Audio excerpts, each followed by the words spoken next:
follow. Then another year it starts again. Well, this is different. We shall definitely be talking to those wonderful people. Once again, we urge you to share the feed on Facebook.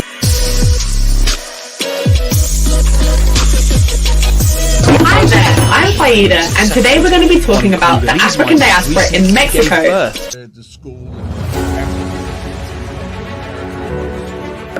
Whether UK likes it or not, I have to leave this country. I became a member and a chief of the Vice Lord all in one day. All these guys wins right out of the north at Midway Airport. His father.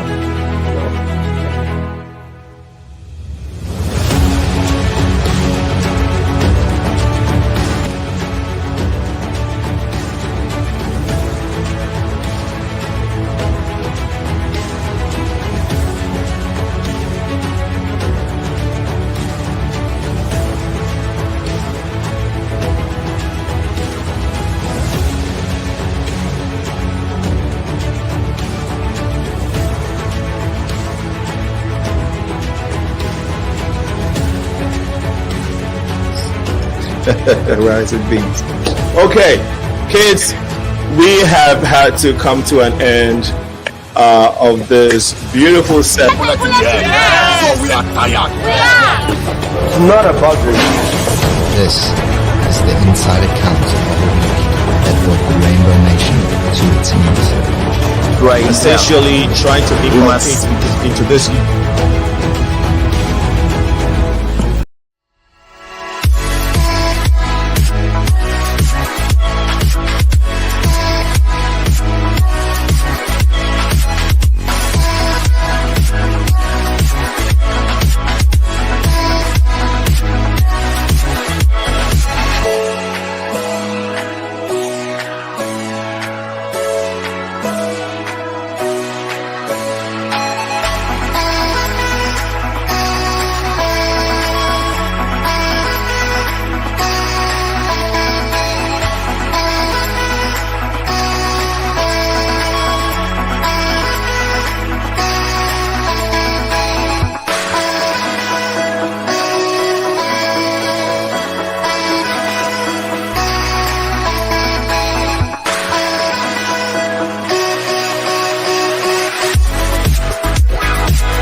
Welcome to the Progressive Mind Show. My name is Senna, aka Alinko, and today is February 18, 2024.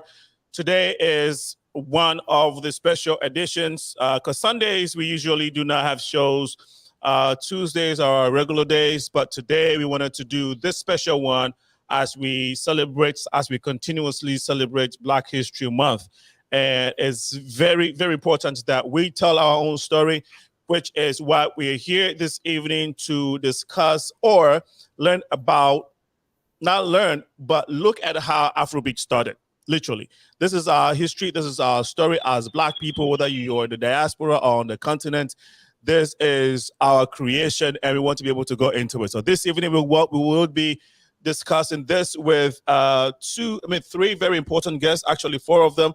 We're looking forward to getting Sydney in the studios with us. If you're watching us on Facebook, please feel free to like, share, so that we can all be part of the community building platform. Of course, you two folks can also like it, and we'll go straight to our audience. The commercial you just watched regarding flyers, graphic work is also something that's produced by the Progressive Minds Media. If you are interested or looking for, or perhaps know friends or folks within your network who are looking to do flyers, any type of graphic work, from logos to logos to brochures to websites, even apps, feel free to reach out to the Progressive Minds Media. Our email is info.progressiveminds@gmail.com. info.progressiveminds@gmail.com.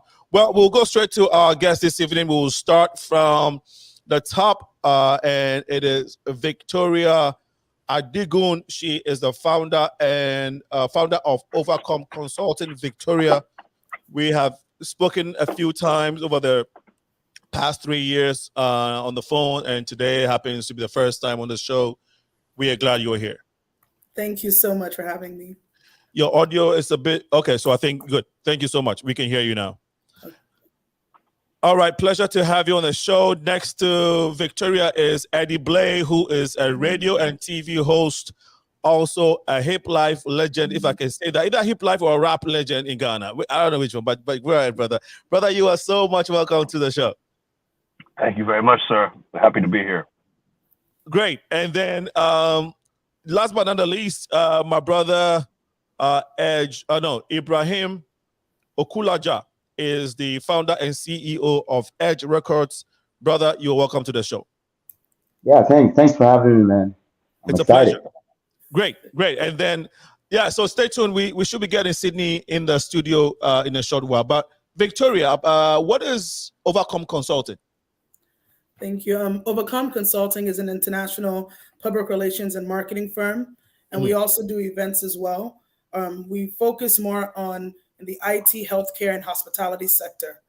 Okay. We do a little bit of entertainment as well. When I knew you, you were talking about one Nigerian artist you were trying to, bring down to, I don't know if it's Atlanta or Texas. So that's how I knew you. I thought you did more of music and artist promotions. Actually, in our history, in the history of OVACOM Consulting via OVACOM Media, about 15 years ago, I used to do a lot of promotion. So I've been privileged to say that I've worked with a lot of mainstream Afrobeat artists that we have today. And I've also done a lot of promotion in the traditional Nigerian music as well, in the Yoruba sector. So when it comes to the hospitality side, the entertainment portion covers that aspect now. Okay. Yes. Great, thank you. Eddie BLAY, I personally know you in Ghana. We've known, you probably didn't know me in face or in person, but because of who you are and what you used to do, I don't know if you still rap, almost everybody in Ghana knew you, Eddie BLAY. Eddie BLAY is a household name, an astute and a genius in rapping. You was one of the I think the very first people that started rapping, even before maybe Lord Kenya them came to Ghana. I don't know. Yeah. I mean, not to blow our own horn, but we kind of we were the first people to rap in Pidgin English. Myself, Jake the Snake, Sil Peswa, Tidikwe, NFL, Native Funk Lords. This is when it was all about Hiplife.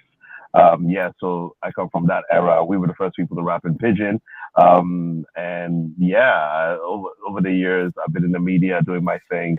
I've been trying to push the agenda of hip hop in Ghana, Hiplife in Ghana, and of course, Afrobeat as well. So I've been busy these last few years. Yeah, and you've been on a couple of radio shows, radio and TV shows, hosting all kinds of events. I mean, at the moment, I am the manager for YFM Accra, which is the biggest urban music station in Ghana.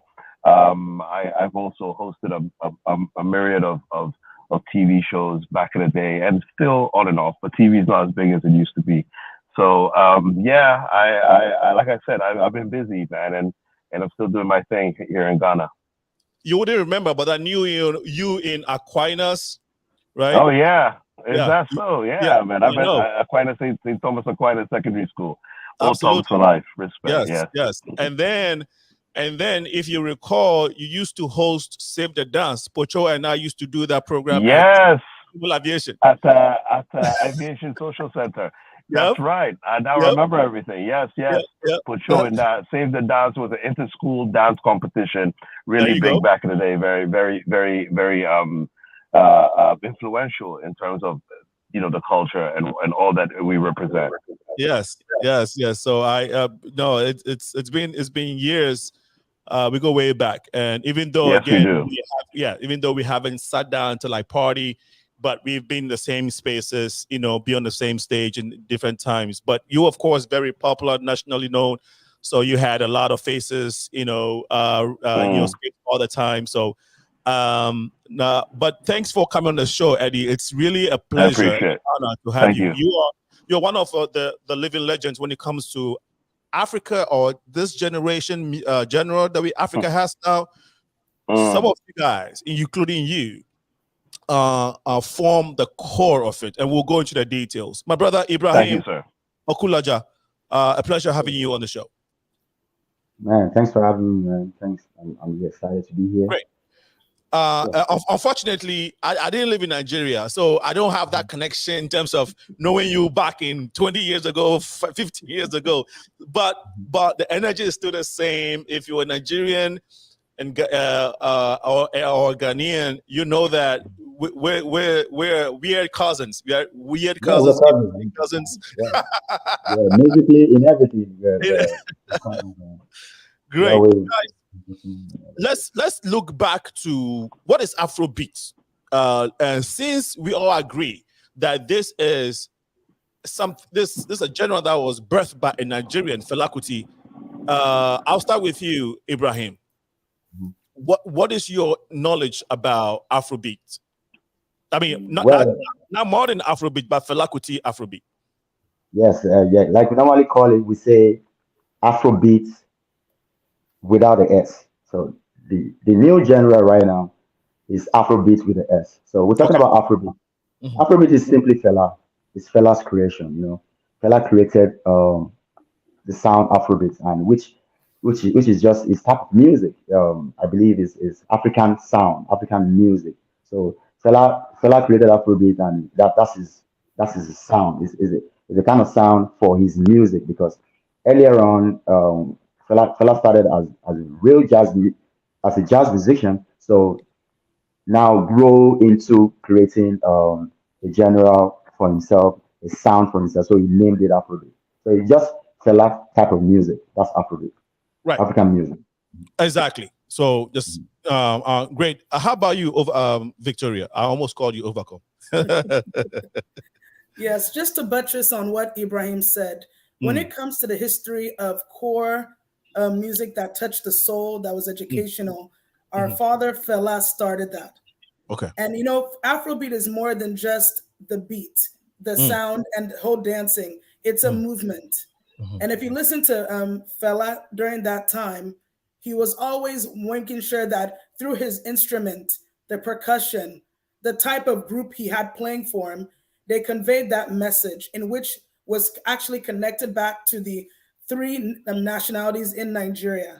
And that's something you can tell whenever he sings certain songs. He mixes a little bit of Igbo, Yoruba, even some Hausa vibes into it. And all of them had a spiritual connotation, which led to that genre of the Afrobeat movement. Okay. So his music was the authentic African rhythm with African spirituality as well. Yes. Good. Now, which era are we talking about when it comes to Afrobeat? And thanks for that clarification, IBRAHIM. I think that it's very significant. People take note of that. There was Afrobeat and Afrobeats, which is what we are listening to today. Beats with S. We have Sydney in the house. Can you hear me now clearly? I can hear you very well. Yes, I can. Fantastic. The magic worked. Okay, so we'll come to Sydney in a little bit, but I guess the question is that Afrobeat, what era are we talking about? The one that Fela had and he introduced. Which era was this? Sorry. You're talking about Fela's era. That's Afrobeat in the 70s. I think in mid 70s to the 80s, or even to the 90s. Yeah, it started from mid 70s for Fela. Yeah. Now, per your experience in the music industry, first of all, I don't know if we get a chance to introduce you as one of the managers or the manager of one of Nigerian's legends, Nice. I don't know if we got a chance to say that, but if we didn't, please go ahead and tell us more about that. Yes, I was actually not really his manager. I started the record label around 2003, and I'm the first guy, and it's my label that first signed him. So I signed him as my artist at the time. Even though we ended up doing other businesses, and it evolved from signing to the label to working with him and growing his fan base and all of that. So I actually signed it. So, but I've managed a lot of other artists apart from Nice. But yeah, I would say I've done pretty much a little bit of what I can do to support the movement of Afrobeats. You know. Who are some of the guys you've managed during your time? Yeah, well, a lot of them. Yeah, working with Nice, I've worked with other artists like Lord of Ajasa, um, Jobless. I worked with a couple of them. Even Burna Boy, I worked with him on some few projects back in the day. So, and also, I pretty much, I'm still in entertainment industry till now, and I still do consulting for artists, for new artists and others. So I've actually worked with a whole lot of artists. When you worked with Burna Boy, was he not internationally known then, or even nationally known? No, at the time it was around the time where he was recording his first album. So there was I was working with an artist in Nigeria then, Reminisce, and they had a collaboration on they wanted Reminisce for a collaboration. That's how we get to work on that project for Burna Boy for Reminisce to be on that project. Yes. Okay, so you work with him on his very first project. Yeah, I'm sorry, yeah, his we're very first album as an artist. Yeah. Yes, we're Reminisce. Yes. Okay, so looks like due to technical difficulties, we are losing the feed. We are losing Eddie's, and we have Eddie coming back in now. So hopefully we should be able to get some response from him. Now, so you were talking about 70s. Would you say, again, with your experience in this field, that in the 70s, would you emphatically say that Afrobeat without the S was popular among the Western culture, and it was something that people knew about it and, you know, had accepted it like today? Oh well, with Fela, Fela embodies Afrobeat. So, and I believe I wasn't born in the 70s, but from what I read, even when I was born, there's a lot of international exposure for him, as a then for Afrobeat for his type of music. So it's always been global for Afrobeat without the S. Right. During Fela's era, I believe it's always been like that ever since he started making. He started the genre Afrobeat, mixing African sound with his music. So Okay. I believe so. Now, when Fela moved on from the scene, I can't recollect which the exact year he passed, but when his music was, when he wasn't around and his music was, he wasn't doing tours and all of that. Of course, there was still the original Nigerian music, but I don't know what the name is. Did Nigeria have, apart from what Fela had, other music genres? Can you want to educate us? Sorry, sorry, Victoria. Yes, aside from Afrobeat, even during the time of Fela, we had the likes of King Sunny Ade. Yes. Osundi, I want to make sure, Osundi, one of our famous Igbo singers, our legends. And we also had some Northern artists. But in the 70s, let's say after Fela died in, I think, 1997 or 98, the rise of Nigerian hip hop started. So even at that, while Fela's music was still going strongly, we had the Yoruba industry, the Igbo music, all of those music. Then you had the types of high life in which opened doors for Nigerian hip hop. So let's even say, for example, in that late 90s, I remember the likes of Tony Tetuila, the Remedy started opening up doors and almost in the early 2000s. And that's what opened the door from Afrobeat to Nigerian hip hop. You had Ike Dairo's son that also sang a popular song. And that time it was becoming more westernized, offering a little bit of R&B hip hop into it. So it kind of transcended from the traditional Afrobeat style into a more modern Western style. Which year are we talking about? Now, I'm going to say really the Nigerian hip hop scene started really from 2000, from what I could look, because the first artist that I'm going to say from the people I've worked with, a lot of the music didn't really start kicking bass from like 2004, 2005. the Afrobeat scene really, the Afrobeats and Nigerian hip hop scene started rising. Okay. So back in the 90s, you had what you call Nigerian hip hop.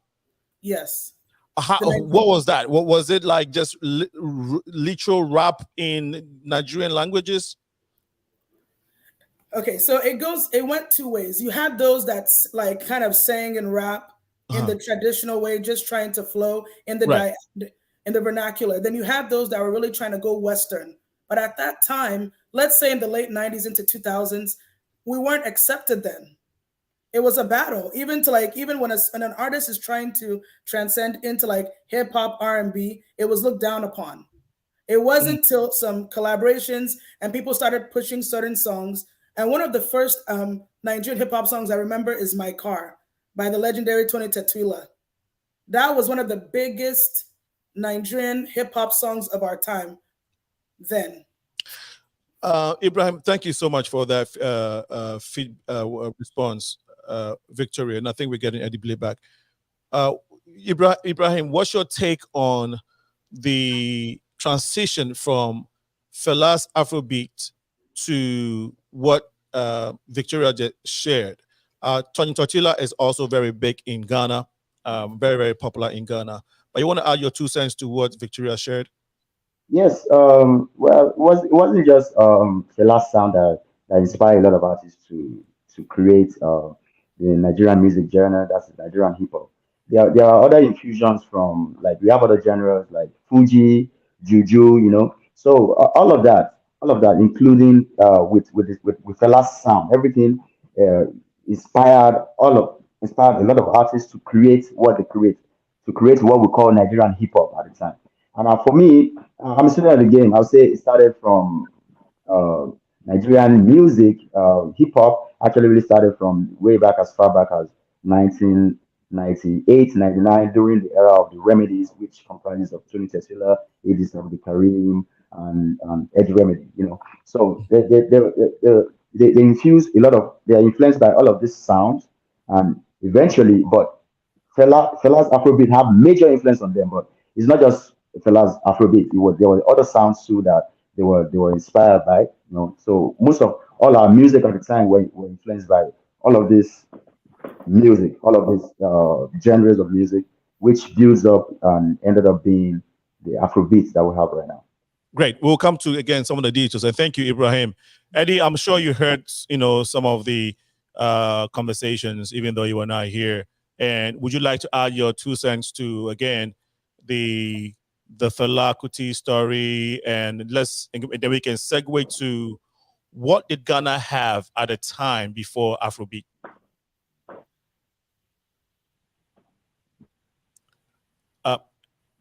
Eddie Blake, can you hear me? Okay, I think that's a challenge, Eddie Blake. All right. Can you hear me? Can you hear me now? Yeah, yes, we can. Yeah. Can you hear me? Absolutely, we can. Yes. The internet. Right. Okay, so pardon us. Terrible. Yes, they are all the way Can you hear me Ghana. now? Yes, we can.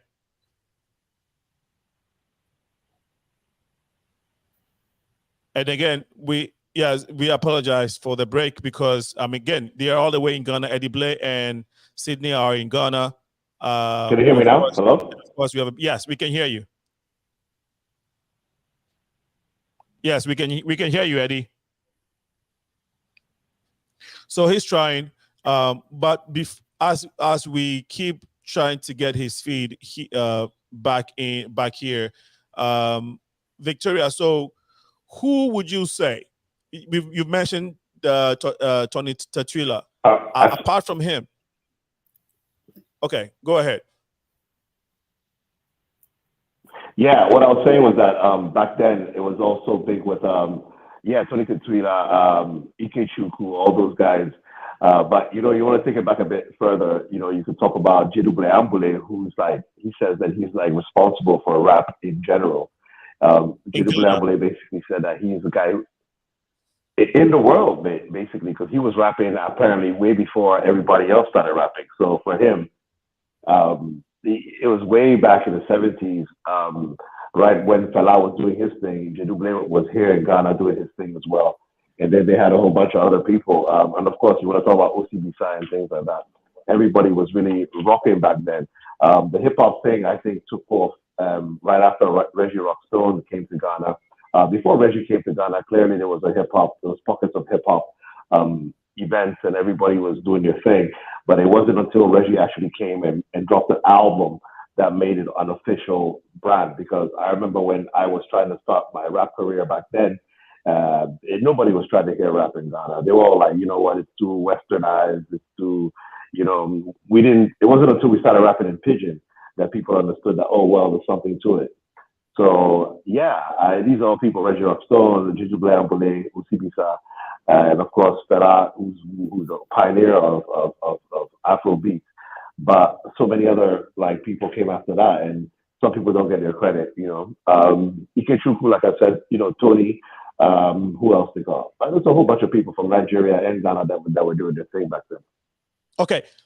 Before Reggie came to Ghana, the genre then would be high life, which is, you know, yeah. Everybody jumped to that. But the youth didn't really have something peculiar to them, which is something you guys started creating, which you will call, you know, rap. You were just rapping, and then you started doing it in Pidgin. And you mentioned names like Jake. You mentioned even Dead Body, Ashami Kwame, Talking Drums. And these guys were doing like Talking Drums. Right. And you all started rapping in Chi, actually. I think Talking Drum, one of the guys was doing rap in Chi before Reggie came, no? Yeah, there were a few people that were rapping in Tree at the time. Mahoney P, I think, who passed away a while back. There was a few people that were actually rapping in Tree before Reggie came down. But Reggie's the one who actually like solidified it with an album. Right. And then we had, so now we have Hiplife, right? He came, he infused hip hop. He brought hip hop from the US, yes, with high life, and now we have hip hop, and then he exploded, right? Now, can you give us? Yes. Yeah. Can you give us a transition from the time he introduced hip hop and how it connected to? First of all, can you give us that link? Yeah, please try. Like, I want to see if we can make a link between Hiplife and how it connects to Nigerians Afrobeat. That's a tough one, you know, because I struggle to see the direct link. Okay. I think Hiplife would be an offset of High Life. Clearly, Hiplife was a mix of hip hop and High Life. But the Afrobeat, I think it was on its own, you know, and I struggle to see that link between Hiplife and Nigerian Afrobeat. I could see the link between Ghanaian Afrobeat and Hiplife, because Hiplife is the umbrella, and that's under which, you know, all these other genres, even Afro pop, Afro house, all these ones that Ghanaian artists are doing, all fall under Hiplife, I would say. So that maybe would be the link, but Nigerian Afrobeat, I think it was on a different path. Okay. How who started Afrobeat in Nigeria? I mean, the current Afrobeat we're talking about, Ibrahim. Okay, when we talk about the current Afrobeat, I'll say it started from the eras of the Remedies, the Idris Abdulkarim, the Tony Tetiela to Two-Face. It started from that era, from 1999 to the early 2000s. So we can't really take a point and say this person started it, because it was a collective thing, you know. What I can say, I can mention these guys and say these were the guys that were front runners of Afrobeat at the time, which were Remedies, Tony Tetiela, Two-Face, Plantation Boys, and Tribesmen. Yes. Now you mentioned these guys, all of these guys. Victoria, if you want to come in, please let me know. If you want to chime into what Ibrahim just said. Yeah, just to add to what Ibrahim said here, when we have the likes of all these legends, from there you had the likes of like Olu Maintain, you had the likes of like DB Collabo, a lot of other people that were kind of hopping on in the early 2000s. And one thing I'll say from an observation is that 5 to 7 year time frame, there was a lot of things that were done, a lot of sacrifices, a lot of transition in the music style, embracing different types of Afrobeat music at that time. Even that time, a lot of people were trying to embrace going from just singing to rapping to even fusing the Fuji style, the Juju style. And all of those things is what made that time period of the Two Faces, the Eddie Remedies, very particular, because that opened door to the likes of what we have as modern Afrobeats. So looks like in West Africa, if you blow in Nigeria and you don't blow in Ghana, you have not yet blown. No, this is just my assertion. This is just my assertion. And then if you blow in Ghana, you don't blow in Nigeria, you haven't yet blown. At least talking about the West African sphere. Now, again, that's my assertion. But from your perspectives, Eddie Blay, what do you think of that? Yeah, there is some kind of cohesion, and yes, you have to blow in both countries to be extremely successful. But I also believe that some artists have proved that, well, they can just blow in their own country and become successful. Many artists have now with the different media platforms, the social media platforms, the TikToks and all that. There's so many ways that you can actually become a hit without necessarily, blowing in both countries. I will say this though, I always say to the artists that live abroad that want to blow up in Accra or Ghana, I keep telling them, listen, if you want to blow up in Ghana, you have to be here. I believe that, you need to connect to the people and everything. So that, I think, is the fact that if you want to be a superstar and you want your music to catch on and you want to get a huge fan base, you need to be in the country. You can't live outside and expect to blow up by having management here, even with all the different platforms. But I strongly believe that you can blow up in Accra or, like I said, in Ghana and be big without necessarily being big in Nigeria or vice versa. Okay, so can we establish then that from what we've shared so far, that between Ghana and Nigeria, the genres are slightly different and they both cannot be called Afrobeats? I'm sorry. I don't know why, Victoria, please forgive me. Go ahead. So I just want to add something here. When we're talking about Ghanaian and Nigerian Afrobeat, I feel we're similar and we're also different. It's all about packaging. Let me speak from a marketing perspective really quick in PR. If you noticed in the last, let me just say, early 2000s, when everybody was trying to really bring an artist into America, like all the Tony Tatulas back then, that time it was really tough.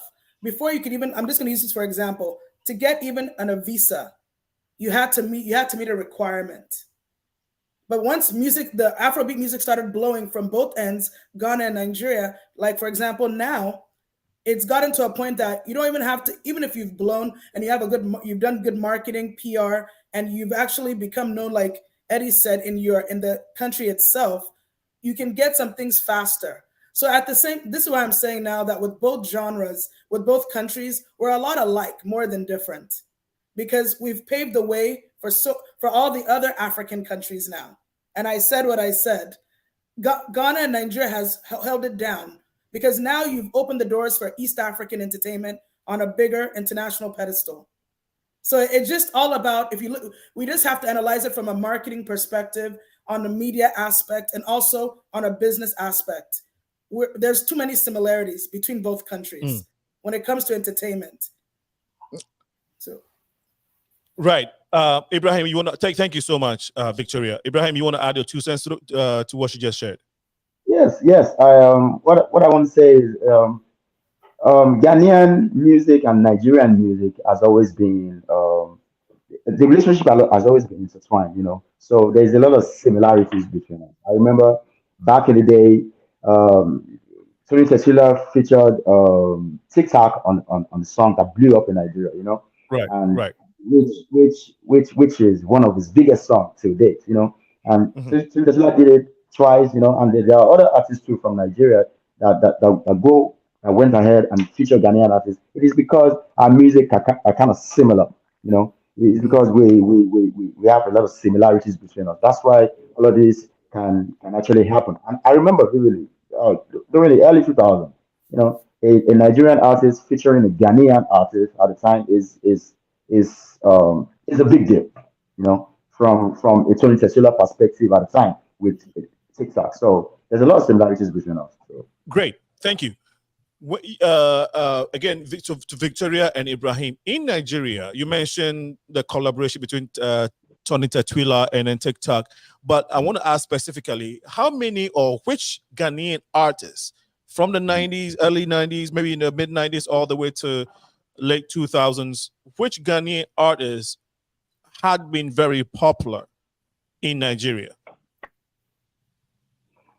Okay, well, like I said before, I'm a student of the game. You know, I and my guys used to make hip hop music at the time. So most of our influences would be hip hop music. So I can only speak for this genre that we have right now. So at the time, yeah, there were not really so much. I can't really pinpoint. But when Tony Cecilia featured TikTok, oh man, that was huge. So that from then it now goes to there was a music there's a music program in Nigeria at the time called Music Africa, which exposes Nigerians to a lot of Ghanaian music. So that's when we started.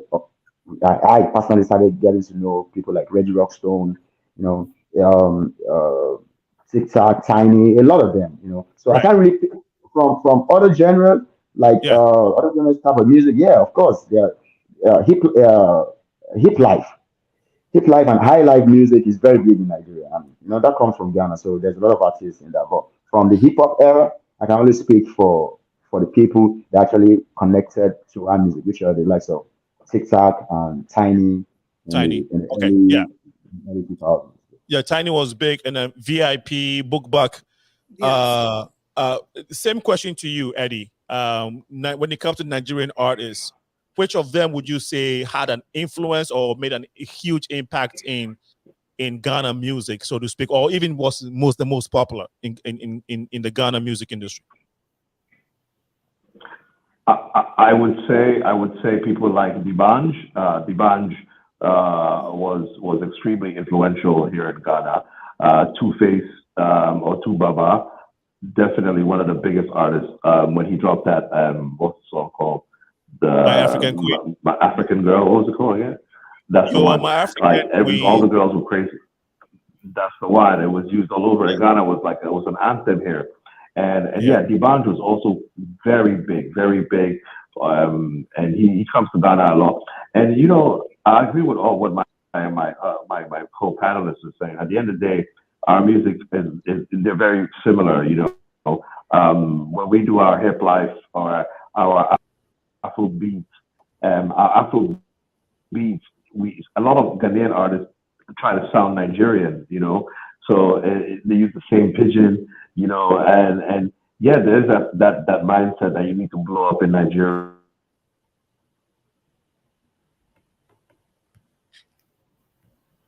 Eddie BLAY is dropping some real facts here, and unfortunately, the internet wouldn't, you know, it's not cooperating. But you know, soon enough, it would, you know, it would fall in place.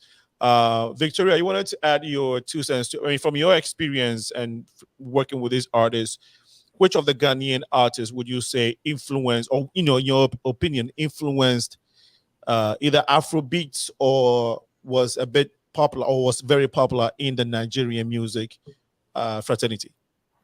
So let me speak from 2007-8 onward, because I've had experience working with some. I've had privilege knowing TikTok. I've attended events featuring Reggie Rockstone, VIP of Ghana. But one of my favorites, I must say, is the likes of R2Bs. I have to be on R2Bs. There you go. It came a little later, but I'm a big fan of R2Bs. And the reason I'm saying some of these guys were really big leaders into what we have today is because the collaborations they did with our Nigerian artists opened a lot of doors, and it's vice versa. So one time I spoke with TikTok and I asked him that, Baba, how did you collaborate with Tony Tatula? And he said, Victoria, it was divine. That song opened doors for me, even in my in my country as well. Vice versa with Tony Tatula. So sometimes with a lot of these people, the collaborations is what makes us see that we're a lot similar. And that's what's really making us enjoy having Afrobeats of today, is because of the sacrifices and that investment that these legends made in the early 2000s and late 90s. Great. So I would say these artists, yeah. Eddie Blay mentioned, I don't know if it was Eddie Blay or Ibrahim mentioned Two-Face in Libya. For me, I think that, yes, the Bunch, Tony Tatula, a lot of these guys' names you mentioned had always been popular or had been household names in Ghana. And of course, they were very popular in Nigeria, where they're from. But the one that I would say took off immensely, and from that time, we saw Afrobeat go global, would be Two-Face, You Are My African Queen. I believe that that music and Two-Face in Libya is the one that literally took the whole thing, I would say, global. I mean, I don't know if it crossed to the United States, to the diaspora, but in terms of Africa, it was like a hit like we've never seen. And from that time, a lot of the newer generation Nigerian artists, like what? The two brothers, Rude Boy and his brother, Iyanya, and all these guys started coming up. Please, you guys are the experts. Tell us about that, Victoria. Okay, so like one thing I'll say when it comes to that is my first experience with Afro beats that we have today started from 2006. Okay. When I attended a Two-Face concert in Dallas then. That time, that was Two-Face's first US tour. So when he came, it was like a new dawn had arisen in Nigerian music back then. We were all excited because we've never seen something blow this big, seeing our own person from Africa come across the shores. So that's how it started. Now, from Two-Face, we had the likes of, like I said earlier, Olu Maintain, from Olu Maintain all the way to the P Squares, to the other artists, even up to Nice. That time when African Queen started, it was the game changer of African Nigerian music, because that was when people started embracing, wow, the motherland has so much nice music. It has so much nice, anthems that, wow, we can really apply into the diaspora. That was also an awakening for a lot of us who live outside of Africa to want to connect with our roots. It goes beyond just the looking the part, eating the food. But we're like, wow, we can actually start rocking, Nigerian hip hop at parties, at the clubs, in our universities. Then we were in ASOs. So that African Queen really changed the whole trajectory of how we see things. Yes. Back then. No, I completely agree. How influential was African Queen by Two-Face to what we now have as Afrobeats, which is changing the world, which is changing the music world, Ibrahim? Oh well, we can't continue to overemphasize the impact of Two-Face African Queen, because it took Nigerian music to another level. I'll use the word crossover, and from there on, it's been all the way up. It was a great inspiration for a lot of artists, a lot of Nigerian artists, even Ghanaian, a lot of African artists, that we can actually take our music from our local area in West Africa and to the world. And I believe that's what we've been doing. So it was a great moment. It was a great moment, and it was an eye-opening moment for everybody to see that, okay, our music, this new genre of music, influenced by hip hop and Hiplife and all of that we're doing in Africa, can cross over too, the same way High Life and Afrobeats of Fela did crossover. So it was a great moment for us, and it's been all the way up ever since. Great, thank you so much. Yeah, Ibrahim and Victoria. Can you hear us now, Eddie? Okay. I think there's still a little bit of struggle there with the network. And so we would, it's 4:50 CST, and we are on the Progressive Mind Show. This Black History Month, talking about our own story. And one of our story is Afrobeats, how it morphed from Afrobeat with one S, without S, to Afrobeats with S now. And we all know, and we can, and it has been established that Fela Kuti of Nigeria started or initiated or created Afrobeats without the S, and he did it. He did his thing in his time, but of course, the younger generation took on the mantle, changed and tweaked a few things, and people like Two-Face Indibia, Tony Tetwila, The Bunch, names like Eddie BLAY, who's on the show, Sydney. Barima Sydney of Ghana, he's on the show, but of course, due to technical difficulties, we cannot get a hold of him. And of course, the creator of Hiplife in Ghana, Reggie Rockstone, we cannot take his contribution to the music industry, and of course, music industry in Ghana, and how it created so much energy in West Africa, which of course, one way or the other, influenced Afrobeat, because today's Afrobeat, which Nigerians had taken to another level. And of course, I think we must establish that these guys collaborated with each other a lot, and that's what I want us to get in now. Now, Two-Face, I don't know which Ghanaian. I think Two-Face did a collaboration with Reggie Rockstone and Benny Man, Reggie Rockstone and Benny Man, the three of them. I remember they had a song together. Now, how much after Two-Face did his thing, and then after him came a couple guys. One of them, outstanding guys, to P Square. Let's talk about the effects of P Square, because when it comes to going very global, I think it was P Square out of the Nigerian artists. They went very, very far. But I'll leave you guys to, confirm or deny that. Victoria. Yes. So when it comes to the rise of Afrobeats, P Square was very prominent, because they really opened the door to, I will say, they were one of our biggest Nigerian entertainers of that time, because nobody has ever seen twins perform and be so dynamic.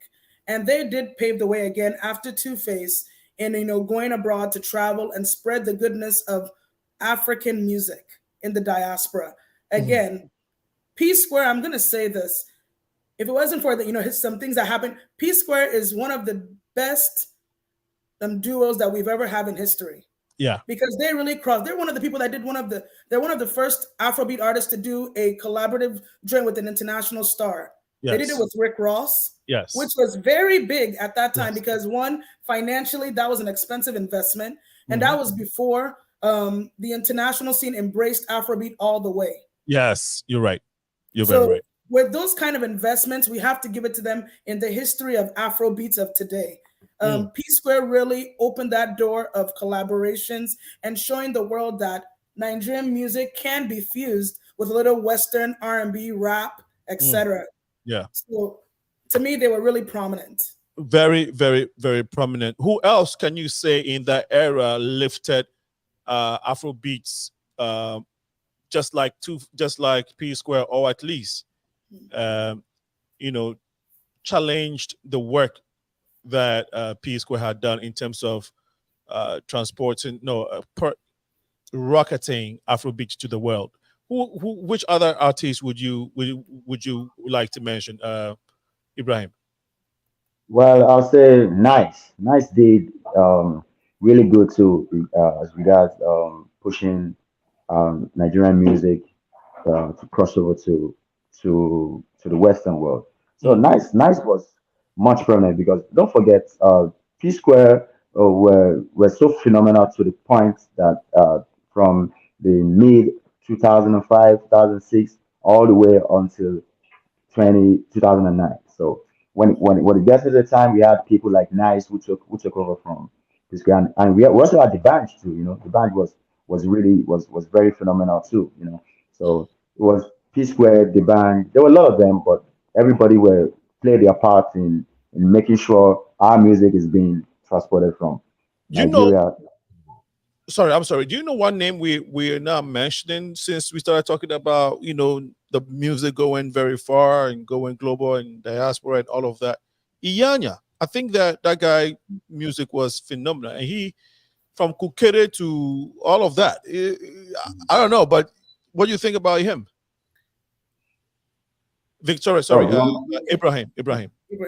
Don't forget, Inyanya came from I think he was around 2011. So I don't think we've not gotten to that's the reason why we've not mentioned his name is we've not gotten to that era now. Which is Okay. we're still kind of speaking around 2005 to 2009. Yeah, Inyanya was really big in Nigeria Okay. when no. Okay, so we move, so we Two-Face, P Square, Nice, and then we move from that era, and we move from that era to. Can you talk about the next generation that, you know, started propelling to the next level? I don't know when Burna came, but I know Burna and Wizkid, you know, were extraordinary. But between Burna and Wizkid, I think was Iyanya. No.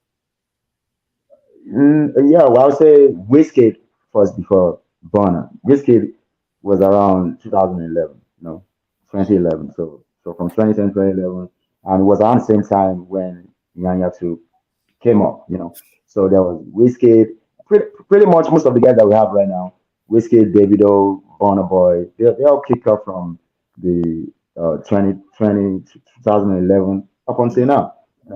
So those guys have actually they've done more than 40 years and they're still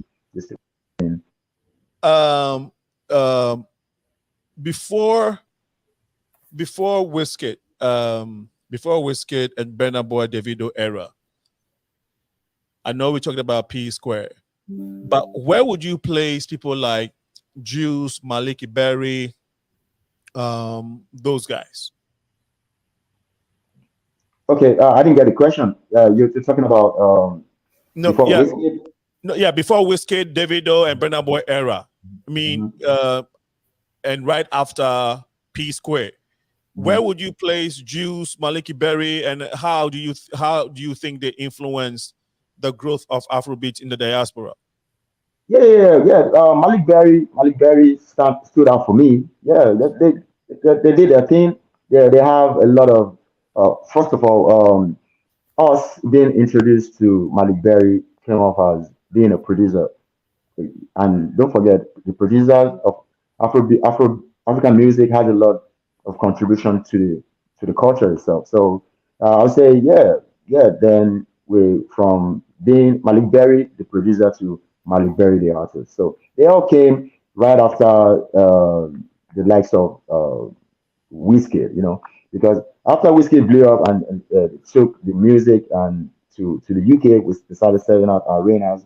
So there was a lot of collaborations with a lot of foreign, I would say England-based or London-based music producers. That's when we started getting to know people like Malik Berry and all of that. So they all have their contributions from the production side and from making music.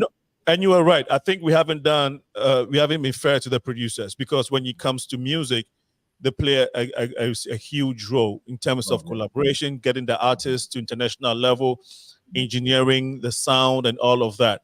Can you mention some of the very influential folks in the music industry, especially the Afrobeat, within the Afrobeat genre that had impacted so much on these artists? And if you can just throw some names out there and the artists they work with, Victoria. One of the ones that I know personally is Puffy T. Puffy T is one of the legendary producers. I know he's worked with various artists, but I know he's worked with like Olu Maintain, a lot of the other rappers as well. I know Ibrahim could probably list them out, but you have the likes of the Puffy T's, you have like the Malik Berries, you have SARS on the beat. a lot of these people really helped, when they fused with the artist. Because, if you haven't noticed now, a lot of these producers now are making their own beats and featuring the artist as another way of promoting the music. Yeah. Before it was always just the artist having the hit song, or we didn't know who the producer was, but now is the flip side. And now like the late Mobad, when he did KPK with Rexy, that was a big production a few years ago. But that was really produced by the Rexy guy who featured Mobad and other people. So, like you said, Afrobeat music can't go unannounced without the likes of the producers, the managers, the PR people, because all these people really push the whole movement. At the end of the day, how about Don Jazzy? Yes, speaking of. Look, we hear of his name. I know he's influenced the music industry somewhat, but how much has he, Ibrahim? Well, in a very huge way, because the Don Jazzy came and changed the game when it comes to music production in Nigeria. Okay. Really. So it was one of the big producers that we have. So it was Don Jazzy that introduced the band to us, and he has also worked with a lot of artists in the UK before he moved to Nigeria. The likes of JJC and 419, But Jazzy is very, he has very huge influence on the Afrobeats we have right now from the production perspective.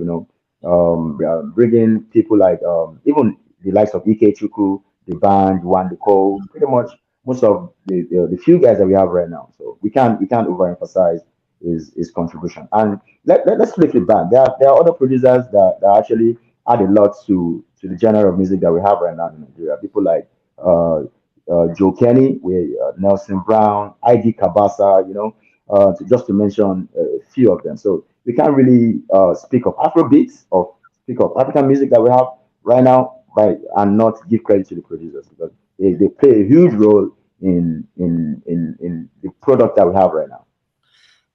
Great responses. And I really thank you so much. It's 5 p.m. Central Time, and we're talking about the story of Afrobeats, the role of Hiplife. How did Hiplife even contribute to Afrobeat? And for those of you who don't know what Hiplife is a music genre created by Reggie Rockstone, a Ghanaian born in the U.S. who came back to Ghana in the 90s, mid 90s somewhat, infused hip hop rap music into our own genre, which is high life, and then he took off. He made the first album. Of course, before he came, guys like Eddie BLAY, Sydney, a whole bunch of guys were already rapping in English, but of course, the people in Ghana, rap in English by Ghanaians wasn't something they were digging. They would rather listen to Tupac or Biggie or American rap, right? And so when Ghanaians were doing it, they went it was like, okay, what are you guys doing? And then some of the guys started flipped it into Chi, the local language, the most prevalent language in Ghana, the Chi language, and then Pidgin. Pidgin is like street English, and so guys started digging it. Guys were like all over it. And then Reggie came and formalized it, made an album, because remember now, none of these guys who were rapping before Reggie came to Ghana had an official album. It was Reggie that came and made a video, made an album, made video clips. It took off. Ghana was going wild with that. Then came other guys like Obrafo, Tiny, and all these guys. And of course, Sydney Dems played a huge role in the formation of Hiplife in Ghana. And so that growth actually really, really propelled the modern music that Ghana has now. And of course, our Nigerian brothers were doing their thing. Of course, they will come to Ghana and sometimes launch or promote their music. People like Mr. Easy. Mr. Easy was in Ghana a lot. I know Wizkid also did. Now, do you recall Wizkid doing any collaboration or doing anything when it comes to music with R2B, since you mentioned R2B's Victoria? Yes. One of my favorite songs is Slow Down. I love that song because the fusion of the way R2B's added some, Ghanaian vibes to it. And, Wizkid added that Yoruba swag to it as well. It showed that you're able to collaborate two different languages in one and still create a historical, song.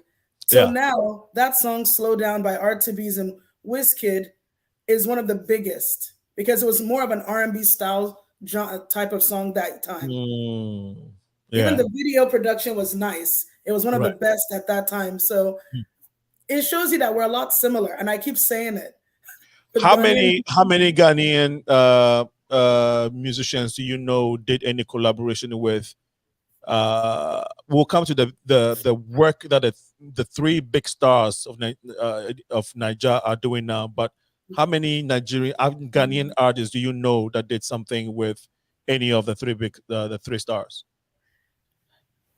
Apart from RTBs, I know the likes of the Tic Tac, Stone Boy. I believe Stone Boy. Yes. Also,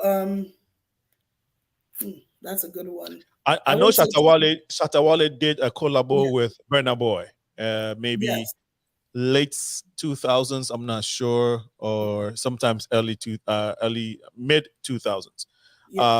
But Ibrahim, do you recall any of them? Yes, there's somebody you're not mentioning right now, which is Sarkodie. Sarkodie actually have a lot of collaborations with a lot of Nigerian top three, a lot of Nigerian B-list artists. Sarkodie too has a lot of collaborations, and I can tell you for free. I believe Sarkodie even there are more collaboration with Nigerian artists with Sarkodie than any other Ghanaian artist in recent time. Yes, Sarkodie too. Sarkodie is part of. Sarkodie does mainly rap, right? And so what is it about his rap? And he raps in Chi, Ghanaian language, which Nigerians don't. I mean, of course, it's not in Nigerian language. So what it is about Sarkodie rap? Because Nigerians are doing music, you're infusing. It's more like R&B with the African rhythm, if I may say so. I think is the essence when it comes to Afrobeat. I think that's what it is. But what was it about Sarkodie, or what is it about Sarkodie music that Nigerians like so much? I think it's a style of music. I think it's the way he raps. And don't forget, in Nigeria, we love rap music, especially if the rap is being done in local languages. Even though we don't understand it, Sarkodie is phenomenal. His style I would say, is the number one reason why Nigerians love him and they collaborate a lot with him. His style, and also his language, because it's not really, everything is not English. It's English infused in little English, mainly local language. I'll say it's style first, then it's sound. That's what we love. Thank you. It's unfortunate that today's generation did not get to, or Nigerians did not get to hear a bit more about some of the other rappers like Eddie Blay, who was on the show. He was phenomenal.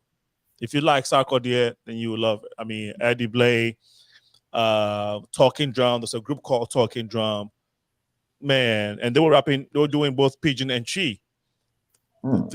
I mean, we heard some of the best rap, man. Like these guys were rapping like their style was more like Jadakiss or Tribe Called, no, not Tribe Called, but Jadakiss and Mobb Deep. The Roots, we had those types of rappers, and it was all in Chi and Pidgin, and that those were times where we're digging some kind of rap, some kind of cool rap, and the message in those raps were clean. You hardly hear, any type of curse words or vulgar words. It was just pure art.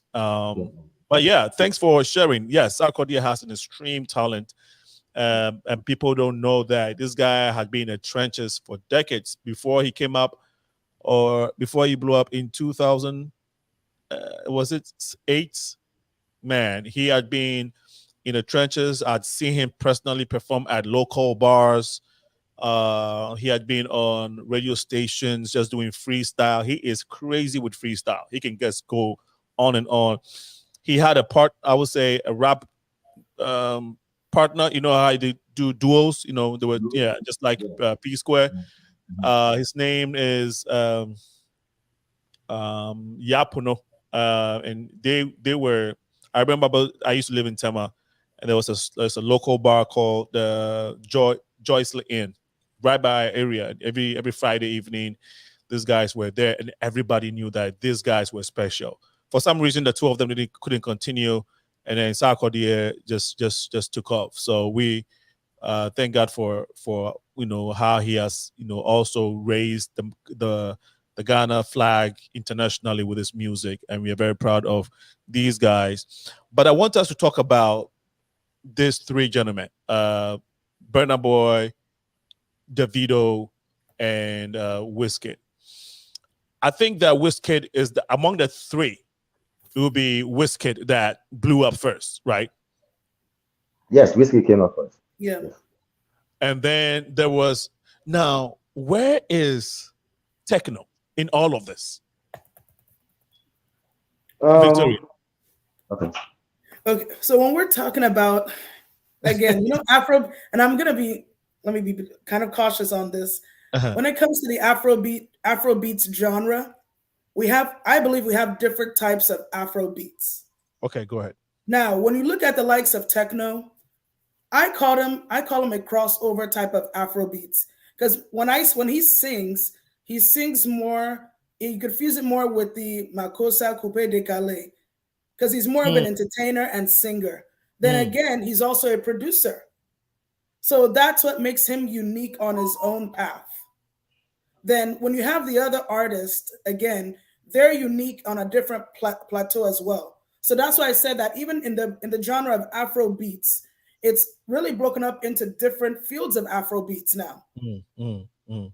So that's a different perspective. I mean, when I describe techno, he's in a genre of his own in the Afrobeat scene as a producer and singer. Now, how did he? Okay, we knew then, I think somewhere 2015, before Davido blew with If, right? We heard, I mean, being West Africans, working around like, oh, If was written and produced by, actually, we heard that If was originally techno song. He wrote it and gave it to Davido and produced it. How true is that, Ibrahim? We had that too. But I think Davido confirmed that the song was written by techno. Of course, it was produced by techno.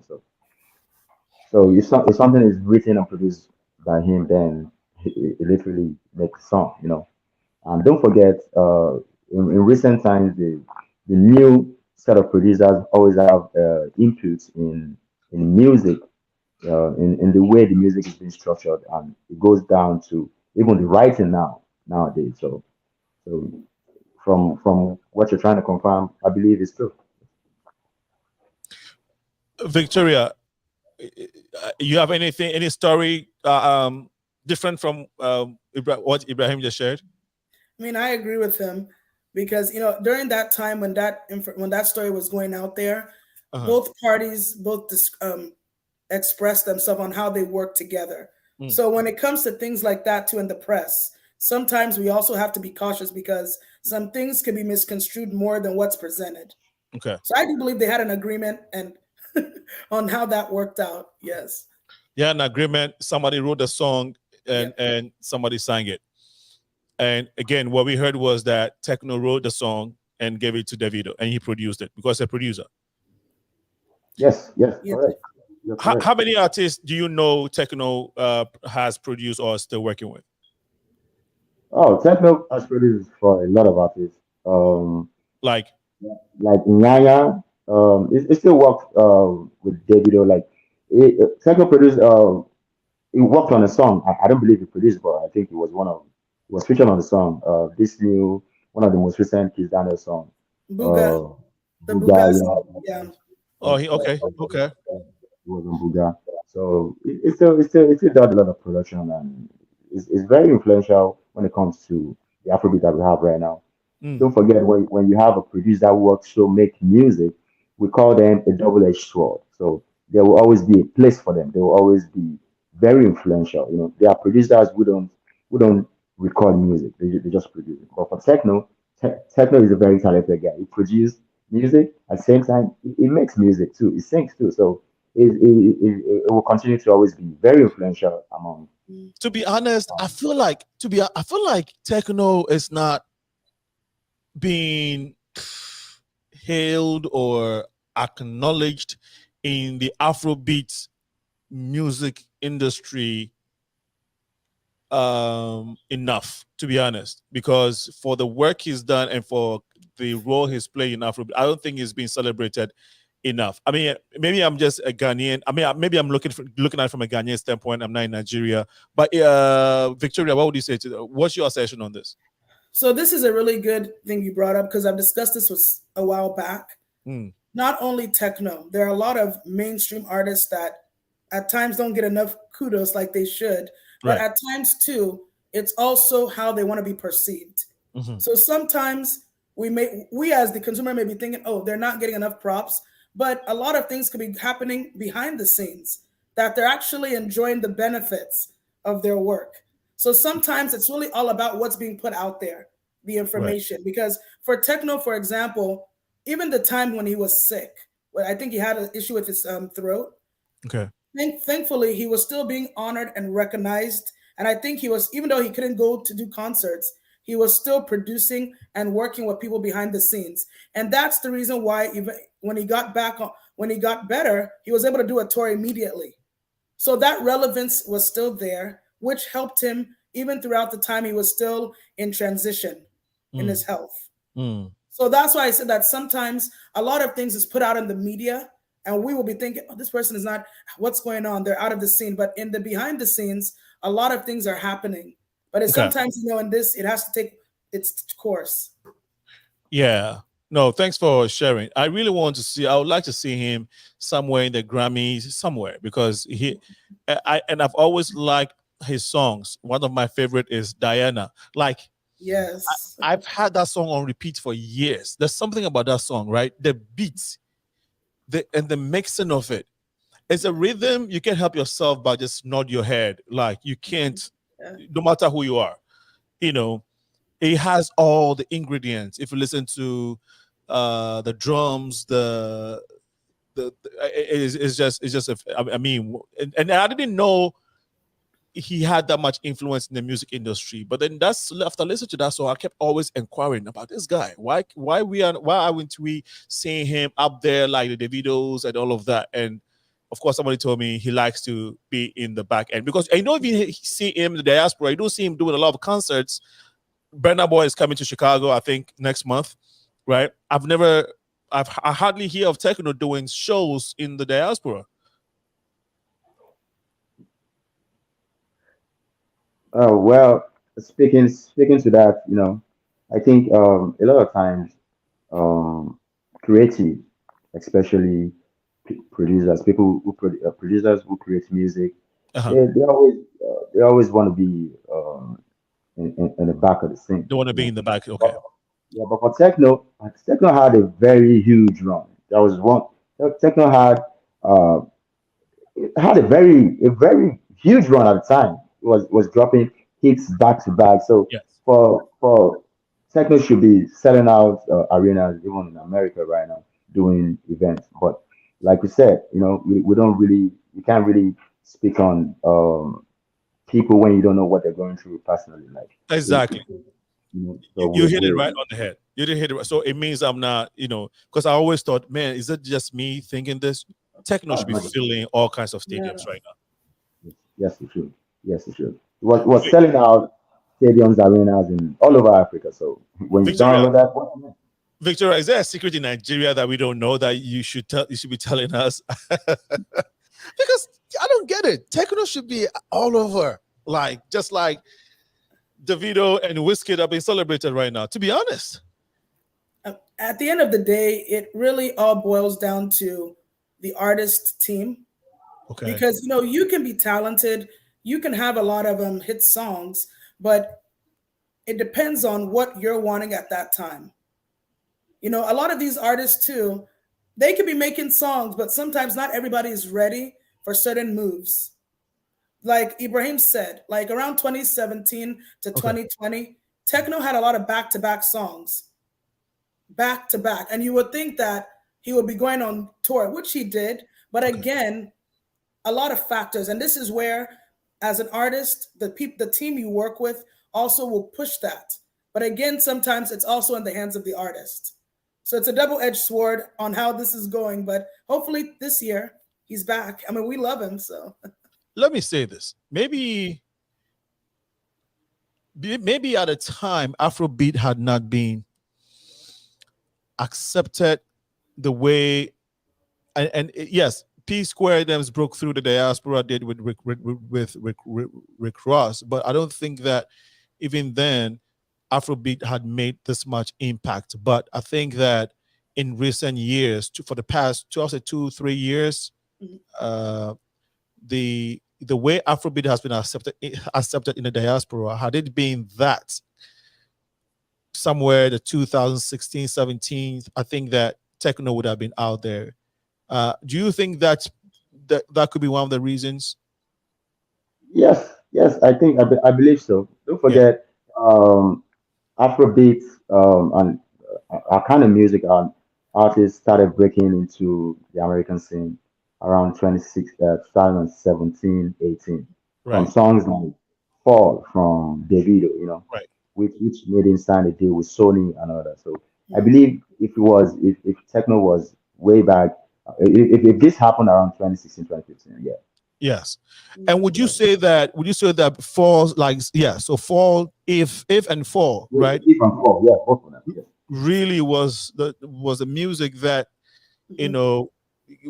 was the final nail, that basically give Afrobeat that edge, that final push, and make it accepted in a way that, gave also Wizkid a chance to also penetrate in the industry, because it was after that song, then we had Wizkid and Thames do that song that hit song. Was the name of that hit song?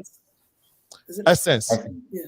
I think Essence was like, okay, that's it. If had his breakthrough, but the Essence literally got into the scene, and most African Americans were like, okay, what kind of music is this? And then it kind of just, the rest is history now, right? Yes. I would say you're correct, because from my perspective, in my opinion, if Fall were this first Nigerian music that I would listen to on an urban radio station in Texas, in Houston, for example. Wait, you said the first music that what happened? No, it's the first Nigerian music. The most recent, what the music we're talking about, the Afrobeat, that will be playing on urban radio in Houston, Texas, that I listen to. And from there, it grew from there.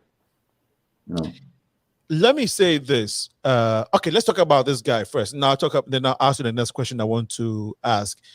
Given we're having this conversation in Black History Month, I think it's very important that I make this connection, which I'm going to do in a little bit. But Flavor, let's talk about Flavor and his impact. Victoria.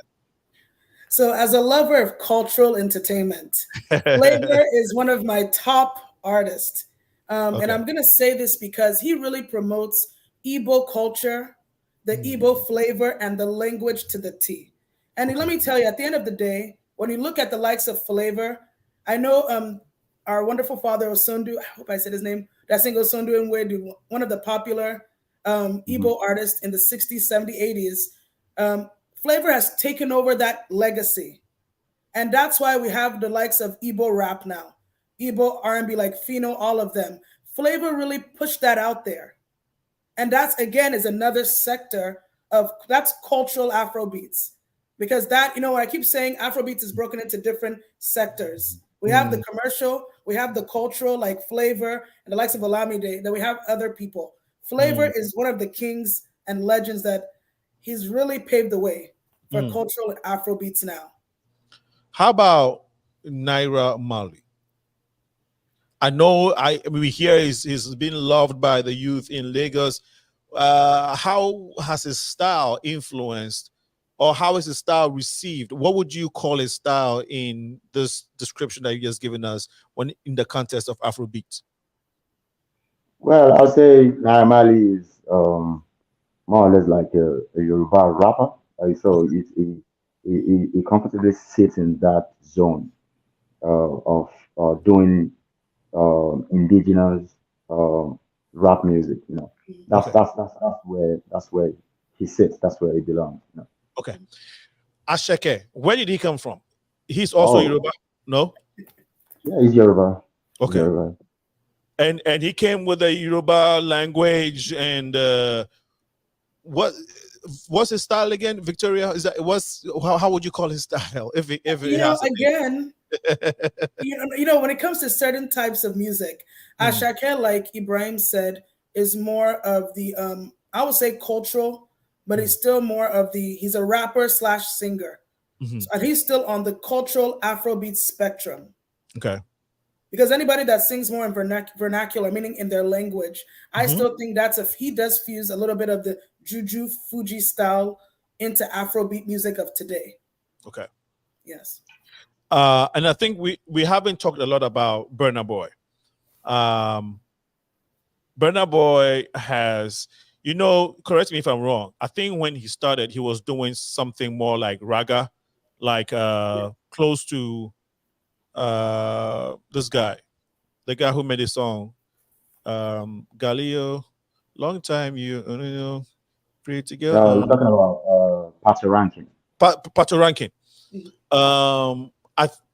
Burna Boy was doing something like that. Correct me if I'm wrong. And then he changed his whole style. Now, what influenced that change? If I'm right, what influenced that? What do you think he changed his style and to go the way he's going now? I think Burna Boy is heavily influenced by Afrobeat without a S. You know, so is heavily inspired by Afrobeat, Fela's Afrobeat, which I think was play a major role in him switching the style to what he has right now. You know, so I believe he tapped more into the Fela influence, and it changed the game, and it worked out for him. So that's the reason why we have the Burna Boy that we have right now. What influenced that? You said Fela, but what connection does he have with Fela? I hear his mom and dad were managers of Fela. Victoria. Yes, I heard that as well. I think it's his mom's dad. I think one of the family members did work with Fela. So that style has always been inbuilt in the family. However, from what I've seen with Burna Boy's transition over the years, I've noticed that he said it, I think he said it once in an interview, that he said he wanted to really connect with his inner culture, and which was promoting the African sounds and vibes. And I think he always referenced that to Fela and saying how the family lineage also pushed him to kind of focus and make that more of his niche. And you could tell with the songs he's done in the last 6 or 7 years, he's kind of transitioned gradually. Yeah, all the way till now, even with his live performances, he's really embracing Fela's style with talking drummers now. We never had that before with Afrobeat artists over the years, but he embraced talking drummers. He embraced more culturally inspired performances, and that's what a lot of the people are loving. Do you think that people in the diaspora are accepting African culture more and more? Because the likes of Ashake, he hardly says a lot of English words in his songs, and the people love it. What would you say to that? Do you think that the diasporans are eager or just love the African culture? And does it say anything to the relationship between the diaspora and African culture? I think, don't forget, African population is growing in diaspora a lot. So that play a huge role in many artists crossing over, like the likes of Ashake and all that. We have there's a lot of young generation Africans who love African music, and pushing it with everything, with all avenues that they have, which I think is the reason why, it's just a simple promotional tool. Like you keep promoting something over and over again, it will get, it will eventually get the traction that it needs to get. So we getting a lot of traction from African Americans out here. It also has to do with the fact that the Africans living over here overseas are actually pushing our culture with every chance that they have. So they have no choice but look into it. What is this thing that you guys are actually pushing, no? And and don't forget that there's African Americans love Caribbean music a lot, and Afrobeats or African music that we have right now have a lot of similarities with Caribbean music too. So I believe it's pretty much it's an easy sell. Victoria, what's your take? Yes, I do agree with that. This is a wonderful time to be African, and I'll say this: anytime we go out, people are always asking now about the food, the music, the clothes. So you can tell with the rise of Afrobeat music now, it's really started a movement that people are really wanting to embrace their DNA. They're wanting to really embrace, oh, how can I go to that concert? Oh, how can I buy that food, buy those clothes? Hey, girl, I just came across one African artist called this, and this. All of these things, the movement has really pushed, because years ago, we didn't have all this exposure. But now you can't go anywhere. You'll hear Afrobeat music. You'll see something of Nigeria, Ghana, Cameroon being displayed. So it's like everything started from just the music. Now it's becoming part of history outside of Africa. That now we can really say proudly that we're African. We embrace the culture, we embrace the vibes, and we embrace everything that comes with the glory of the motherland at the end of the day. How much do you think that the African American community, more so African American artists, have contributed to the growth and this impact that Afrobeat has had so far? Victoria. So what I will say is this, is that it's like a partnership. Thankful to all the likes of the Drakes, Chris Brown, Brandy, Rick Ross. If it wasn't for them two that really saw the vision even before it became big, we wouldn't have this much exposure either. And I like to always say the truth. It's one thing for our artists to want to collaborate, but it's also for the other parties to also be reciprocal, to want to receive us. And if it wasn't for some of these major mainstream things that have happened, this is what's bringing the African and African American connections more and more inclusive. The music has brought a lot of inclusivity over the years. And this has opened door for events, for projects, people wanting to go back to Africa. A lot of these American artists now are doing projects in Africa to promote the music. Because of that inclusivity of these other artists that paved the way years ago, is opening major doors. Ibrahim. Well, just to add to what Victoria just said. Well, it is when music is global, it's a global language, and also when it comes to African music, by the time we started having collaborations, it helps a lot in promoting Afrobeat to where it is right now. I remember vividly people like P Square, to go far back to like the band who featured Snoop Dogg in one of the songs, Oliver Twist at the time,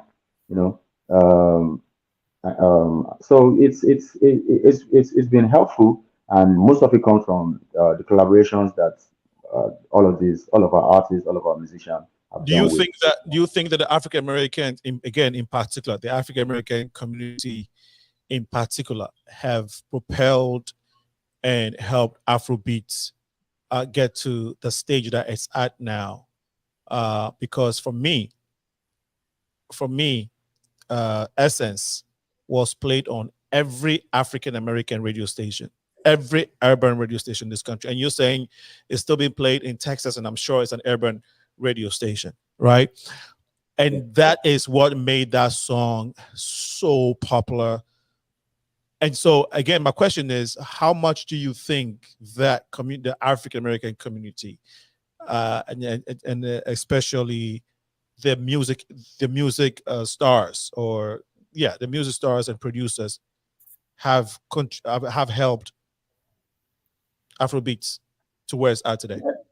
They'll help in a very immense full way, because they've helped promote the music. They have a lot of they have a lot of huge influence in promoting it to where it is today. From having to listen to fall in on urban radio, being played by African American hosts, African American DJs. So they played a huge role in promoting and propagating the Afrobeat that we have right now, and we can't overemphasize their contribution. Do you think that without them, the Grammys that Davido's and the Burners and the Wizkids have won would have been a reality without the African American hip hop or pop industry?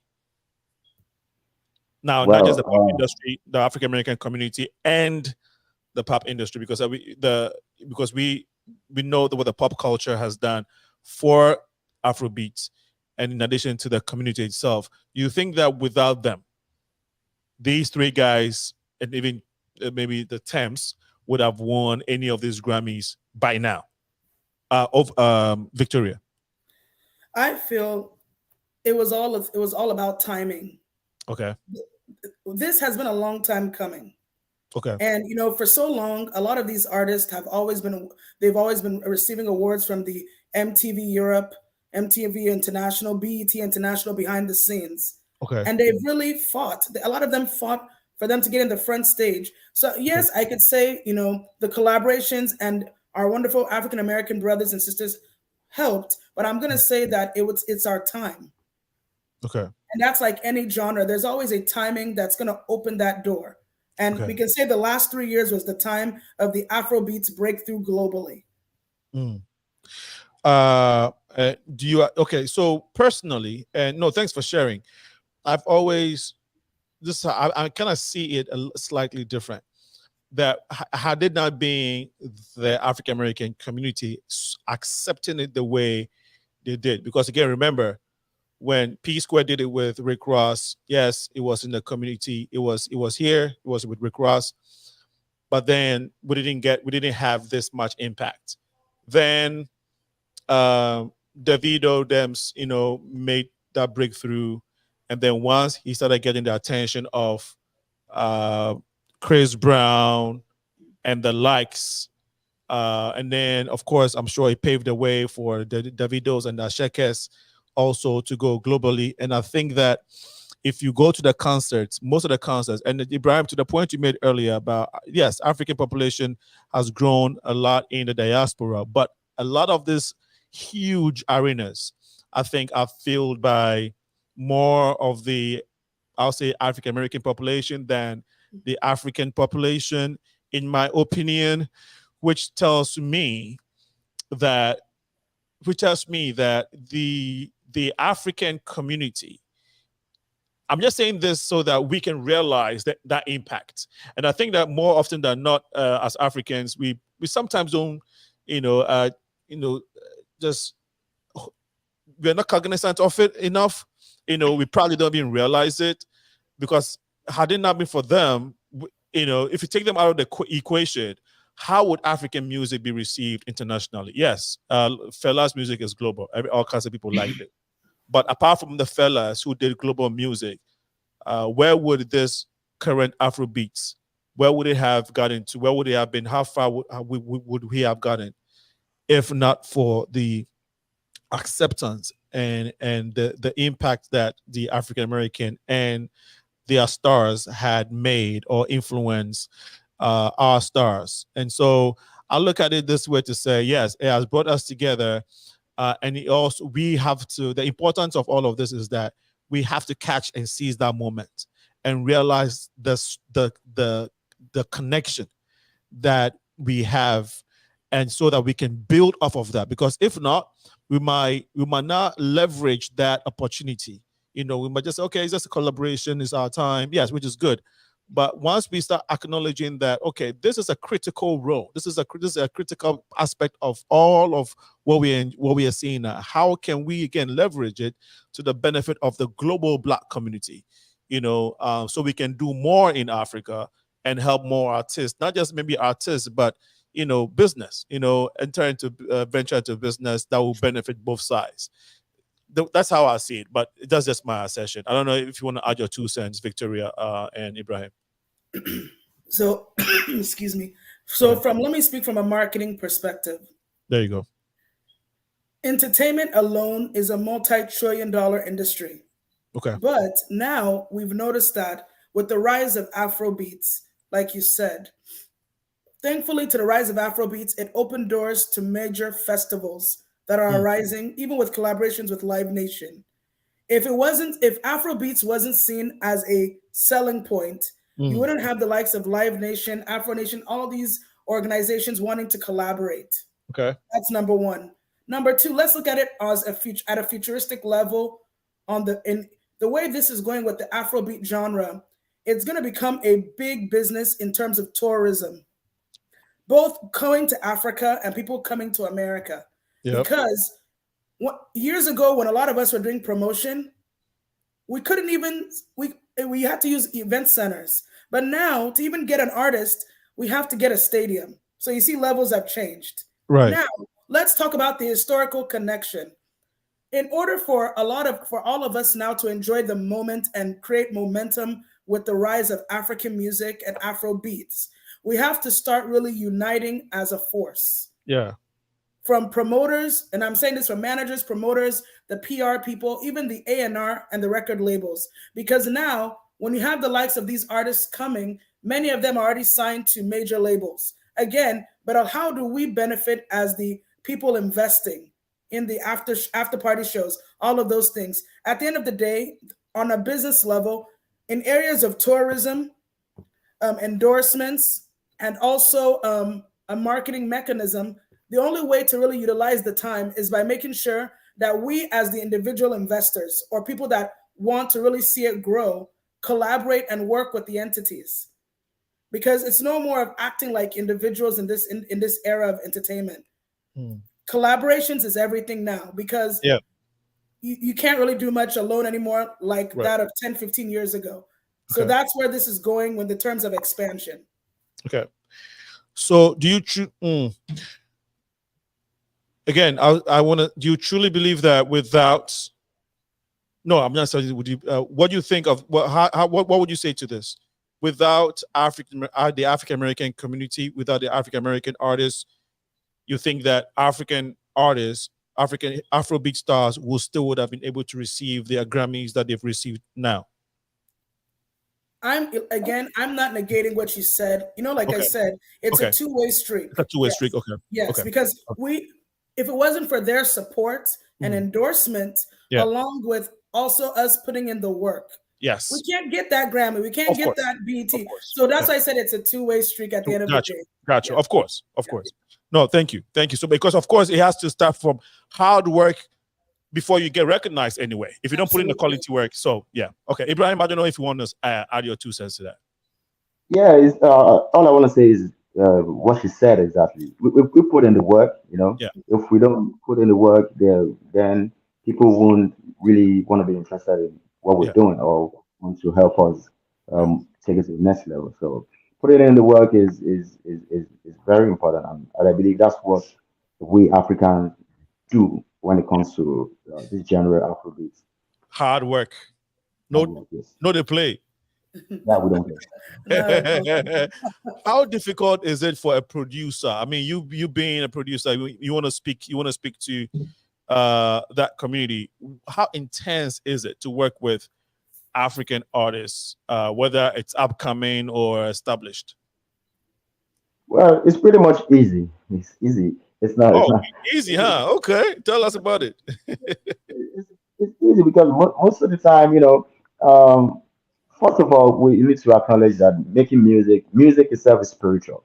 You know, the vibe needs to connect. So when the vibe connects and both the artists, whether it's upcoming or it's a known artist and the producer connects, then everything, the production, well, the product is gonna come easy. That's what I say from my perspective, and I've been working in the music industry for for a long time. So I would say it's easy because if the vibe doesn't connect, that's where you look at it.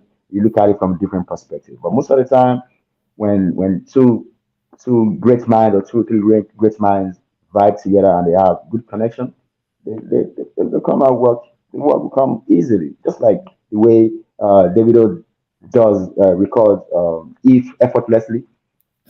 Because at the time we didn't even know it was written by techno, you know. So if the vibe is right, the work will come out easy. Huh. The vibe is right. So you were saying in terms of, money has not been the problem, getting the funding and investing in all those beautiful music videos, going to different scenes and shooting and putting it all together and promoting. That will not be challenging. Money is nothing, eh? well, that's what well, Ibrahim is saying, actually. Money is nothing. no, I'm only speaking. I'm only speaking based on artists and producing music. I wasn't talking. I wasn't speaking in regards to other parts of music, which is shooting videos. But funding is huge. They play a huge role too in that. Yeah, and in Africa, I mean, Vic, do you want to speak to that?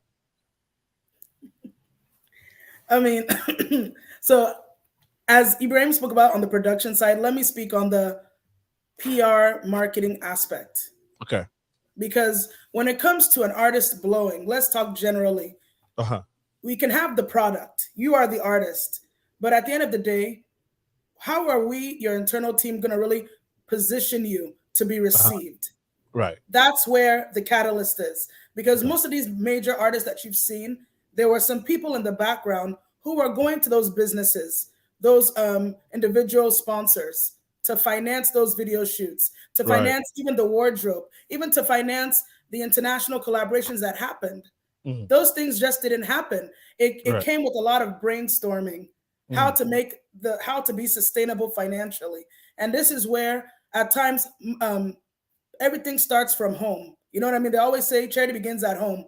Because of these artists putting in the work and being known in their own home countries, that's how some of them did get some support financially to be able to break through globally.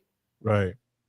So it all works together. It's all like a puzzle. We're putting all the pieces together eventually, from the production to the marketing to the PR to even getting the artist to be in that vibe to actually want to produce that hit song to change everything. So at the end of the day, it just works out all together. Awesome. It is 5:48 p.m. Central, and we have had the privilege to be speaking with Victoria, who is the CEO of OVACOM Consulting. Ibrahim is also Ibrahim OKULAJA, Victoria ADIGUN. I wanted to make sure I got the last name right. Ibrahim OKULAJA. They are in the music industry as either promoters or producers. And we also earlier we had our Ghanaian guests who were giving us the genre which we call Hiplife, and how that Hiplife and how it played any role, if it did, how the role it played, if it did, in Afrobeats, in its growth and its recent trajectory now. And unfortunately, we have not been able to continue the conversation with them due to technical issues. Mind you, they joined the feed all the way from Ghana, and so that had been the challenge. So please bear with us. We hope that we can make that connection in the near future if we come back to this subject. So far, we have learned about how this whole genre started in West Africa, Nigeria, and Ghana. I mean, Nigeria mostly, and how the Ghanaian counterparts, how they collaborated in getting the foundation going, and now seeing what we are seeing. We've also talked about the connection as we celebrate Black History Month. This is our creation now, and in the next 5 minutes, we'll talk about what is the future now that we have this golden egg. How are we as Africans going to leverage it to the benefit of everyone, but also to the continent? And so, Ibrahim, what is the future of Afrobeat as we speak? And I'll go to Victoria to take her remarks as well shortly. Quickly, if you don't mind. Okay. The future is Afrobeats right now. The future is to keep getting bigger. But part of what can actually make us achieve more than we've achieved right now is to continue to collaborate. Is continue to collaborate with ourselves, to do business within ourselves, because now that we have the opportunity and the whole world is listening right now, to continue to give. Yeah, the hard work is not a problem. We're already putting in the work. We just need to do more strategic business with it, and make it a long lasting genre, you know, and also do collaboration that will benefit not just the whole world as a community, but mostly African communities way back home and over here. Yeah, thank you so much, Vic. Yes, the future of Afrobeats music is more of, we as a community need to just be more united, collaborate, and most importantly, continue creating initiatives that's going to help the future generation leaders in growing this genre into becoming more of a household name, and making sure that we create a sustainable legacy. I'll let you give us your closing remarks as we bring the show to an end. And in that closing remarks, what do you like? I mean, we've all listened to all kinds of music, all genres.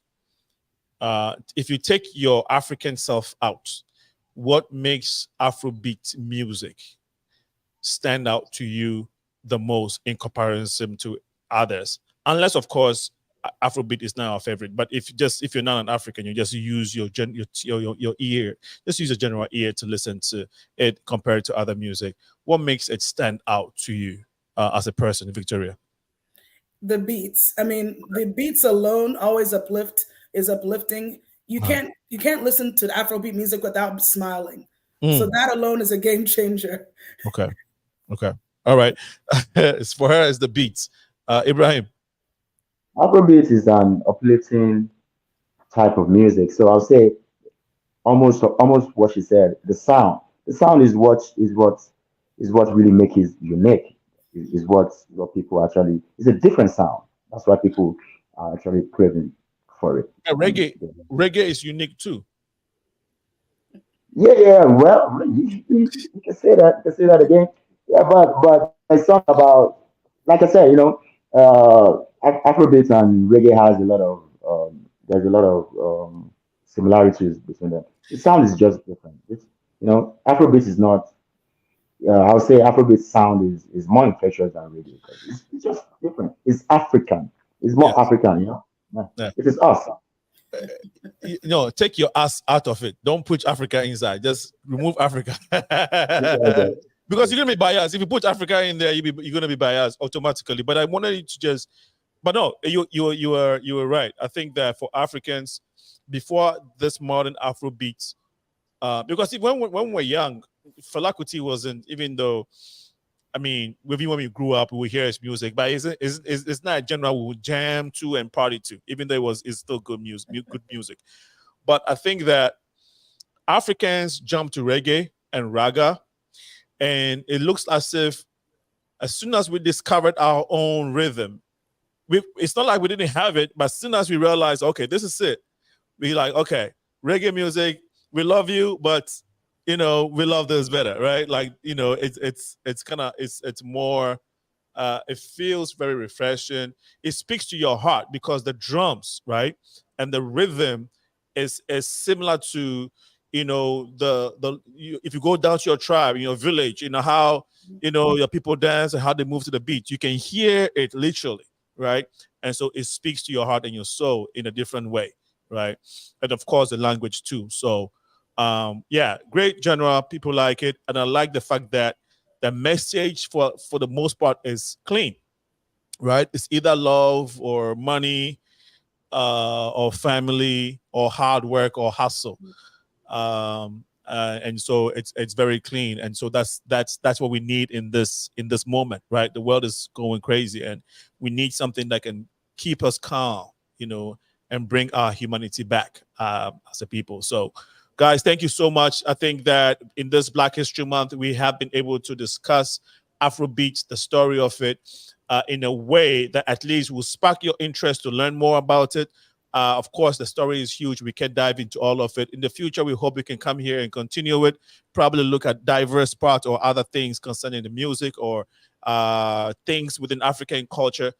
So stay tuned to the Progressive Mind Show. We are here every Tuesday and Sundays, sometimes on Sundays, but Tuesdays at 4 p.m. No, sorry, 6 p.m. 6 p.m. between 6 to 8 p.m. Central. We are here. And this coming Tuesday, we are going to be talking to WDB, who are having the annual Legacy Awards in Chicago. Big time. The Legacy Awards producers, WDB, are going to be on the show from 7 to 8. But before that, from 6 to 7, we would have Mariana, who is running for the the clerk of Second Court of Cook County.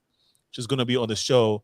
She's going to be on the show at 6 p.m. on Tuesday. So stay tuned. On that note, we would really want to thank you all for coming, and we'll give our guests we'll let our guests give us their closing remarks as we bring today's show to an end. We'll start with Ibrahim, then we'll end with Victoria. Go ahead, Ibrahim. Yeah, this is inspiring. I'm so glad you invited me to the show, and I just believe Afrobeats and we as Africans, this is our time, and we just need to keep it going and propagate our music, our culture to the world, and also just explore, as Africans. As you can tell, producers, they're laid back. They don't like to talk, but they make it's interesting how producers are mostly laid back, but they work with crazy guys who are on stage and they're jumping all over the place. I don't know how you'll manage it, but thank you so much, Ibrahim. Victoria. Yeah, once again, it's an honor being here today. As we said, Afrobeats is getting bigger and better, and let's just enjoy the ride from here. Let's just enjoy the ride from here. From Victoria, thank you once again. To our audience, thank you for tuning in. We shall be here coming Tuesday at 6 p.m. This should also be an awakening and a call that we can use, Black people, we can use this music genre that we have discovered now, which is reigning now, to bring our communities together. For so many decades, we have been separated. And so if we found a common ground that we can share and enjoy and love, let's use it to heal our communities and bring our people together for the good of humanity, as my guest said, and for the good of the Black community and, of course, Africa. To whom much is given, much is required. My name is Sena, a.k.a. Alinko. I'll be here coming Tuesday at 6 p.m. Be good. Enjoy the rest of your Sunday. Have a wonderful evening. Bye-bye.